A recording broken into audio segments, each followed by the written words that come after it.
ভাই আপনি বলে বিয়ে করতেছেন, মায়ের ছবি তো দেখালেন না। কাকা আপনি বললে বিয়ে করতেছেন, তা মায়ের ছবি তো দেখাইলেন না। কি ভাইয়া, আপনি বিয়ে করতেছেন, মেয়ের তো পিক দেখালেন না। কি বাঁচতে বলে বিয়ে করতেছিস, তা মেয়ের ছবি তো দেখালি নে। এই দেখো, খবরদার ফালতু কথা কবা না। ফালতু কথা শোনার আমার টাইম নাই। ইগারে আমি কেমনে বুঝবো যে এই মায়ে 14 ফেব্রুয়ারির দিন পার্কের ভিতরে এক্সট্রা ক্লাস করতে যে ধরা খাইছে।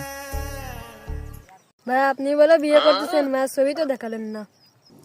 কাকা আপনি বললে বিয়ে করতেছেন, তা মায়ের ছবি তো দেখাইলেন না। কি ভাইয়া, আপনি বিয়ে করতেছেন, মেয়ের তো পিক দেখালেন না। কি বাঁচতে বলে বিয়ে করতেছিস, তা মেয়ের ছবি তো দেখালি নে। এই দেখো, খবরদার ফালতু কথা কবা না। ফালতু কথা শোনার আমার টাইম নাই। ইগারে আমি কেমনে বুঝবো যে এই মায়ে 14 ফেব্রুয়ারির দিন পার্কের ভিতরে এক্সট্রা ক্লাস করতে যে ধরা খাইছে।